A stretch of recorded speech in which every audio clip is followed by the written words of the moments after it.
പഠിക്കാനുള്ളത് ഇമ്പോർട്ടൻ്റ് ആയിട്ടുള്ള ഒരു ടോപ്പിക്കാണ് types of electronic payment system. അപ്പോൾ അതിലൊന്നാമത്തേതാണ് ഇ ക്യാഷ്. ഇ ക്യാഷ് എന്ന് പറയുന്നത് ഡിജിറ്റൽ മണി, ഇലക്ട്രോണിക് ക്യാഷ് എന്ന് നമ്മളിതിനെ പറയും.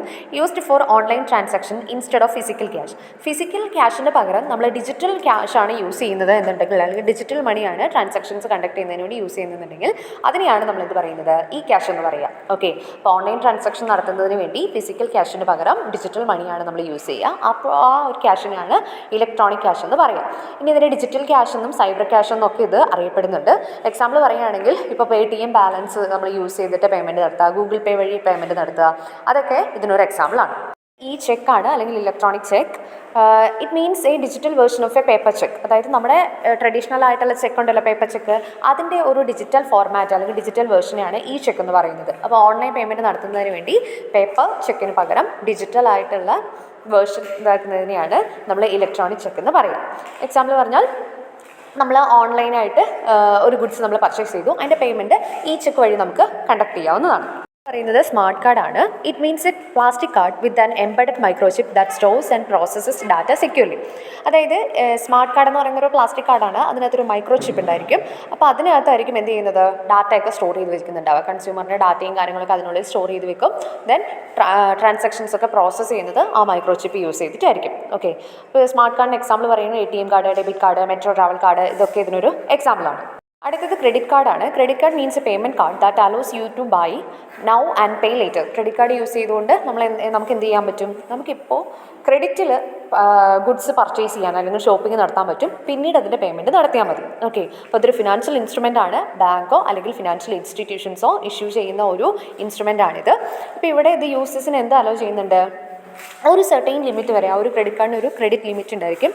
ആ ഒരു ലിമിറ്റ് വരെ ബോറോയിങ്സ് നടത്താനായിട്ടുള്ള കപ്പബിലിറ്റി ഉള്ള ഒരു കാർഡാണ് ക്രെഡിറ്റ് കാർഡ് എന്ന് പറയുന്നത്. അപ്പോൾ ഇത് യൂസ് ചെയ്തുകൊണ്ട് പർച്ചേസ് ചെയ്യാൻ പറ്റും, ബിൽസ് പേയ്മെൻറ്റ് ചെയ്യാം, ക്യാഷ് വിഡ്രോ ചെയ്യാനായിട്ടുള്ള ഓപ്ഷനൊക്കെ ഇതിലുണ്ട്. ക്രെഡിറ്റ് കാർഡിന് ഒരു എക്സാമ്പിൾ നോക്കുകയാണെങ്കിൽ, Riya uses her SBI credit card to buy a laptop worth ₹40,000. അതായത് ഇപ്പോൾ ഒരാൾക്ക് വേണമെങ്കിൽ എന്ത് ചെയ്യാം, ക്രെഡിറ്റ് കാർഡ് യൂസ് ചെയ്തുകൊണ്ട് ലാപ്ടോപ്പ് വാങ്ങിച്ചു എന്ന് വിചാരിക്കാം. ഓക്കെ, അപ്പോൾ ആ ക്രെഡിറ്റ് കാർഡിലെ ആ ഒരു ബാങ്കാണ്, ക്രെഡിറ്റ് കാർഡ് ഇഷ്യൂ ചെയ്തിട്ടുള്ള ബാങ്കാണ് റിയയ്ക്ക് വേണ്ടി ആ പേയ്മെൻറ്റ് നടത്തിയിട്ടുള്ളത്.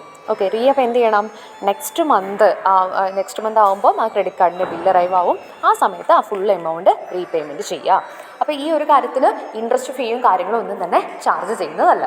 ഡെബിറ്റ് കാർഡാണ്. It is a payment card issued by a bank that allows customers to spend money directly from their bank account for purchases, bill payment or cash withdrawal. ഇപ്പോൾ debit card എന്ന് പറയുന്നത് എന്താണ്, ഒരു payment കാർഡാണ്. അതായത് നമ്മുടെ bank, ഒരു കസ്റ്റമർക്ക് അവരുടെ ബാങ്ക് ഇഷ്യൂ ചെയ്ത് കൊടുക്കുന്ന പേയ്മെൻറ്റ് കാർഡാണ് ഡെബിറ്റ് കാർഡ് എന്ന് പറയുന്നത്. അപ്പോൾ ആ ഡെബിറ്റ് കാർഡ് യൂസ് ചെയ്തുകൊണ്ട് ആ കസ്റ്റമർക്ക് എന്ത് ചെയ്യാം, കസ്റ്റമറുടെ ബാങ്ക് അക്കൗണ്ടിൽ എത്ര എമൗണ്ട് ആണോ ഉള്ളത് ആ എമൗണ്ട് ഓഫ് മണി എന്ത് ചെയ്യാൻ പറ്റും, അവർക്ക് സ്പെൻഡ് ചെയ്യാൻ പറ്റും. അത് പർച്ചേസ് ചെയ്യണമെങ്കിൽ അങ്ങനെ ചെയ്യാം, ബിൽ പേയ്മെൻറ്റ് നടത്തണമെങ്കിൽ അങ്ങനെ, ക്യാഷ് വിഡ്രോ ചെയ്യണമെങ്കിൽ അങ്ങനെ. ATM കാർഡ് ഡെബിറ്റ് കാർഡിൻ്റെ ഒരു എക്സാമ്പിളാണ്. അപ്പോൾ ഇവിടെ ഒരു എക്സാമ്പിൾ തന്നിരിക്കുന്ന നോക്കാം. HDFCയുടെ ഒരു ഡെബിറ്റ് കാർഡ് യൂസ് ചെയ്തുകൊണ്ട് അർജുൻ എന്ത് ചെയ്തിട്ടുണ്ട്, ₹2,000 പേയ്മെൻറ്റ് ചെയ്തിട്ടുണ്ട്. അപ്പോൾ അർജുൻ്റെ അക്കൗണ്ടിലുള്ള 2,000 ആണ് അർജുൻ അവിടെ യൂസ് ചെയ്തത് എന്നുള്ളത് ഓർമ്മയിൽ വെക്കണം. ക്രെഡിറ്റ് കാർഡിൻ്റെ യൂസേജ് ഡിഫറൻ്റ് ആണ്. ക്രെഡിറ്റ് കാർഡിൽ നമ്മുടെ അക്കൗണ്ടിൽ ആ ഒരു എമൗണ്ട് ബാലൻസ് ഉണ്ടാവില്ല. പക്ഷേ ഡെബിറ്റ് കാർഡിൽ ആ ഒരു അക്കൗണ്ട് ബാലൻസിലെ എമൗണ്ട് മാത്രമേ നമുക്ക് യൂസ് ചെയ്യാനായിട്ട് സാധിക്കുകയുള്ളൂ. എന്നിട്ട് ഇ വാലറ്റ് ആണ്, അല്ലെങ്കിൽ electronic wallet. It is a digital application that stores money electronically and allows users to make online payments quickly and securely. E wallet എന്ന് പറയുന്നത് എന്താണ്, ഒരു ഡിജിറ്റൽ ആപ്ലിക്കേഷനാണിത്. അതായത് ക്യാഷ് ഇലക്ട്രോണിക്കലായിട്ട് സ്റ്റോർ ചെയ്ത് വെക്കാനുള്ളൊരു ഡിജിറ്റൽ ആപ്ലിക്കേഷനാണ് ഇ വാലറ്റ് എന്ന് പറയുന്നത്. അപ്പോൾ ഈ വാലറ്റ് യൂസ് ചെയ്തുകൊണ്ട് യൂസേഴ്സിന് എന്ത് ചെയ്യാൻ പറ്റും, ഓൺലൈൻ പേയ്മെൻറ്റ്സ് വളരെ ഫാസ്റ്റായിട്ട് നടത്താനായിട്ട് സാധിക്കും. എക്സാമ്പിൾ പറയുകയാണെങ്കിൽ, Meera adds ₹1,000 to her Paytm wallet. അതായത് ഇപ്പോൾ Paytm, ഫോൺ പേ അങ്ങനെയുള്ള ആപ്ലിക്കേഷൻസിലൊക്കെ ഒരു വാലറ്റ് ഉണ്ടായിരിക്കും. ആ വാലറ്റിലേക്ക് നമ്മളൊരു എമൗണ്ട് ബാലൻസ് ആഡ് ചെയ്ത് വെച്ച് കഴിഞ്ഞാൽ നമുക്ക് എന്ത് ചെയ്യാൻ പറ്റും, നമ്മുടെ ബിൽസും കാര്യങ്ങളൊക്കെ അത് യൂസ് ചെയ്തുകൊണ്ട് പേയ്മെൻറ്റ് നടത്താനായിട്ട് സാധിക്കും.